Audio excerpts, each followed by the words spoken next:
ശ്രീനിവാസൻ പറഞ്ഞു രാത്രി 2 മണിക്ക് എനിക്കൊരു തോട്ട് ഉണ്ടായി. രാത്രി 2 മണിക്ക് ശ്രീനിവാസന് വരുന്ന തോട്ടെല്ലാം ഹിറ്റാണ്. ഇതിന് ആയുർവേദത്തിലൊരു കാരണമുണ്ട്.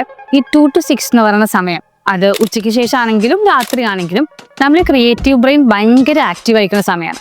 ആ സമയത്ത് നമ്മളിപ്പോൾ ആർട്ട് റിലേറ്റഡോ അല്ലെങ്കിൽ ബിസിനസ് റിലേറ്റഡോ അല്ലെങ്കിൽ മറ്റെന്തെങ്കിലും കാര്യങ്ങളെക്കുറിച്ച് നമുക്ക് ക്രിയേറ്റീവായി തിങ്ക് ചെയ്യണമെങ്കിൽ നമ്മുടെ ബ്രെയിൻ ഏറ്റവും നന്നായിട്ട് വർക്ക് ചെയ്യുന്നൊരു സമയം അതാണ്. അതുകൊണ്ടാണ് ശ്രീനിവാസൻ ആ സമയത്ത് വന്ന ഐഡിയ സൂപ്പർ ഹിറ്റ് സിനിമയായിട്ട് മാറുന്നത്. ഇനി ഇതിന്റെ കാരണം എന്ന് പറയാൻ വേണ്ടിയിട്ട്, ആ സമയത്ത് അത് വാദ ടൈം ഓഫ് ദി ഡേ ആണ്. 24 hours വാദ എന്ന് പറയുന്ന എനർജി ഏറ്റവും കൂടി നിൽക്കുന്ന സമയമാണ് ഈ 2 to 6 ഇൻ ദി ആഫ്റ്റർനൂണും 2 to 6 ഇൻ ദി മോർണിംഗ്. പലർക്കും ഇപ്പോൾ വാദം എന്താണെന്ന് വെച്ചാൽ നമ്മൾ പ്രായമായ അമ്മൂമ്മമാർക്ക് വരുന്ന വാദത്തിന്റെ വേദനയായിട്ടായിരിക്കും അറിയുന്നുണ്ടാവുക. പക്ഷേ ആയുർവേദത്തിൽ ശരിക്കും ഈ വാദം, പിത്ത, കഫ 3 എനർജീസ് ആയിട്ടാണ് പറയുന്നത്. അവർ നമ്മുടെ എല്ലാവരുടെയും ബോഡിയിൽ 3 എനർജീസ് ഉണ്ട്. അവരുടെ ഡോമിനൻസ് അനുസരിച്ചിട്ടാണ് നമ്മുടെ ഫിസിക്കൽ, ഫിസിയോളജിക്കൽ, സൈക്കോളജിക്കൽ ക്യാരക്ടേഴ്സ് രൂപപ്പെട്ടിരിക്കുന്നത്.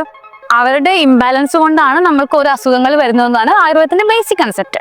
അപ്പോൾ ഈ 3 എനർജീസ് നമ്മുടെ ഒരു മനുഷ്യന്റെ ലൈഫ് സൈക്കിളിൽ ഫുള്ള് ഇവരുടെ ഡോമിനൻസ് ഉള്ള ഓരോ പീരീഡ് ഉണ്ടാവും. അതായത് കുട്ടിക്കാലത്ത് അത് കഫമാണ്, നമ്മുടെ റീപ്രൊഡക്റ്റീവ് ഏജിൽ അത് പിത്താണ്, ഓൾഡർ ഏജിൽ അത് വാദമാണ്. അതാണ് നമ്മുടെ അമ്മൂമ്മമാർക്ക് കൂടുതൽ വാദത്തിന്റെ വേദനകൾ വരുന്നത്. അതേപോലെ ഇന്ന ഡേയിലും ഇവരുടെ ഏറ്റക്കുറച്ചിലുള്ള സമയമുണ്ട്. അങ്ങനെ വാദത്തിന്റെ സമയമാണ് ഈ 2 to 6 എന്ന് പറയുന്നത്, അത് ആഫ്റ്റർനൂണിലും നൈറ്റിലും. അതുകൊണ്ടാണ് നമ്മൾ ഈ 2 to 6 ഇടയിലാണ് നമുക്ക് ഉറക്കത്തിൽ നിന്ന് എണീക്കാൻ. 6 o'clock മുന്നേ എണീക്കണം എന്നാണ് ആയുർവേദം പറയുന്നത്. അതാണ് ബെസ്റ്റ് ടൈം ടു വേക്കപ്പ്. കാരണം ആ സമയത്ത് നമ്മുടെ ബോഡി വളരെ ലൈറ്റ് ആയിരിക്കും. അതിന്റെ പ്രോപ്പർട്ടീസ് ആണ് അതൊക്കെ കേട്ടോ, ഭയങ്കര ലൈറ്റ് ആയിരിക്കും. നമ്മുടെ തിങ്കിങ്ങിനെയൊക്കെ പ്രൊമോട്ട് ചെയ്ത ആൾ വാദമാണ്.